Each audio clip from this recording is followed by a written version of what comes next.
বন্ধুরা আমার, আমি দীর্ঘায়িত করতে চাই না। আপনার শেখ হাসিনার কীর্তি বর্ণনা করলে সারা দিন লাগবে। কোন সেক্টরে বলবো?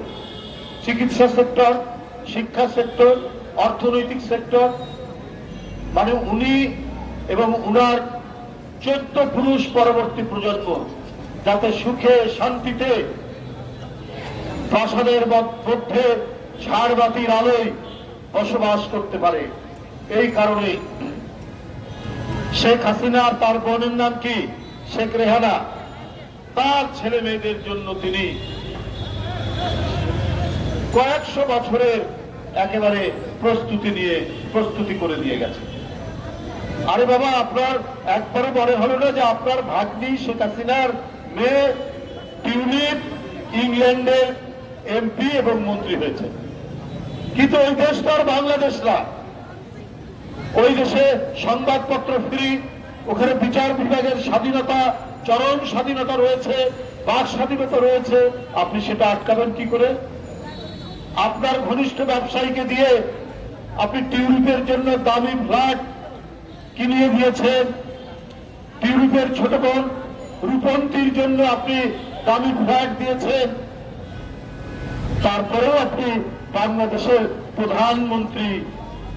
আপনি নাকি খুব সৎ মানুষ, আপনাকে ছাড়া নাকি কাউকে কেনা যায়, আওয়ামী লীগের সবাইকে কেনা যায়। উনি নিজের মুখেই বলেছিলেন হাসিনা যে একমাত্র আমাকে ছাড়া আমার আওয়ামী লীগের সবাইকে কেনা যায়। কিন্তু আপনি যে খুব অল্প দামেই ভারতের কাছে সবার আগে বিক্রি হয়ে গেছে, এইটা দেশবাসী একটু একটু টের পেয়েছে, কিন্তু এখন সম্পূর্ণরূপে টের পেয়েছে যে কিভাবে আপনি নিজেকে বিক্রি করেছেন।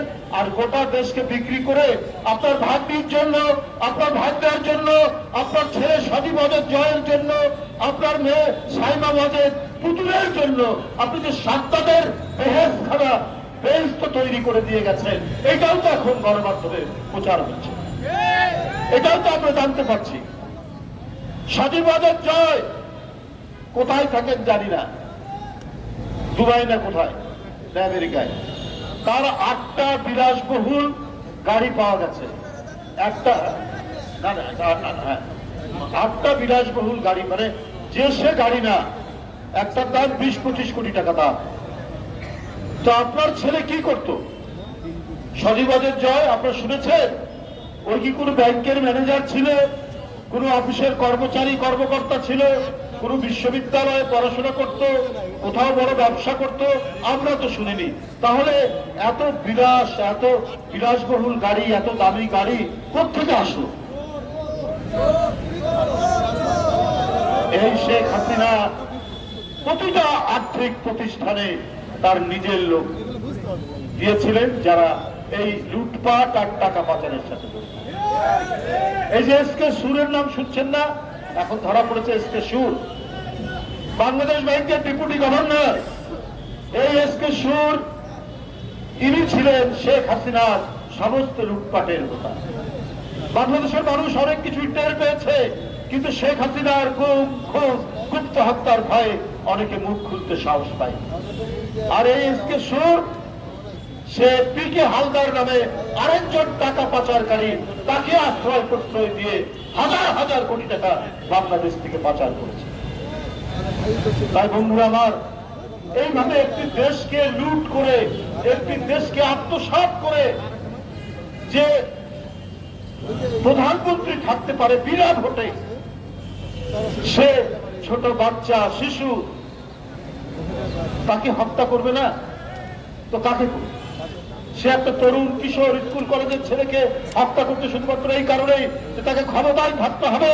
সে বাংলাদেশ ব্যাংক লুট করবে, সে সোনালী ব্যাংক লুট করবে, বেসিক ব্যাংক লুট করবে, এবং বাংলাদেশের মধ্যে যত আপনার জায়গা জমি আছে সেগুলো দখল করবে। 60 কাঠা জায়গা তিনি পূর্বাঞ্চলে নিয়েছেন। কেন? আপনার রাজুকের নিয়ম অনুযায়ী ঢাকা শহরে যদি কারো প্লট থাকে, কারো বাসা থাকে, কারো যদি আবাসন থাকে সে নতুন করে সরকারি প্লট নিতে পারে না।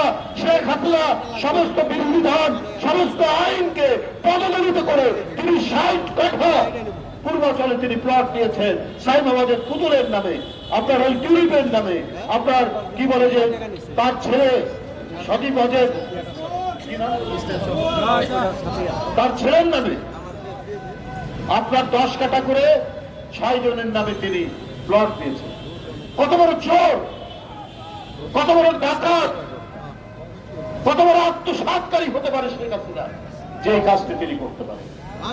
তাই বন্ধুরা আমার, এইরকম একটি দানব লুটেরা সর্বগ্রাসী এক বুভুক্ষ রাক্ষসের হাত থেকে জাতি যখন পরিত্রাণ পেয়েছে, সুতরাং আমাদেরকে নতুন মানবিক সাম্য, আমাদেরকে একটি জোরালো গণতান্ত্রিক শক্তির উপর আমাদেরকে দাঁড়াতে হবে।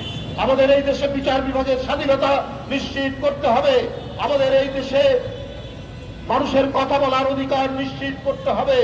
আমরা যাতে মুক্ত কণ্ঠে কথা বলতে পারি, এইটার জন্য যে সমস্ত আইন প্রণয়ন করা দরকার সেগুলো নিশ্চিত করতে হবে। সেটা নিশ্চিত করতে না পারলে আমরা জনগণের কাছে যে ওয়াদা, সে ওয়াদা রক্ষা করতে পারব না। বন্ধুরা আমার, এই কারণেই দরকার অবিলম্বে রাজনৈতিক শক্তির কাছে ক্ষমতা আসতে হবে। অবাধ এবং সুষ্ঠু নির্বাচন যেটি আটকে দিয়েছিলেন, যেটি শেখ হাসিনা দিনের ভোট রাত্রে করছেন, মিড নাইট নির্বাচন করেছেন, ভোটার শূন্য নির্বাচন করেছেন, সেইটির যাতে পুনরাবৃত্তি না হয় সেই দিকে লক্ষ্য রেখেই আর সামনের দিনে যা কিছু করা দরকার সেইটা এই অন্তর্বর্তীকালীন সরকারকে করতে হবে।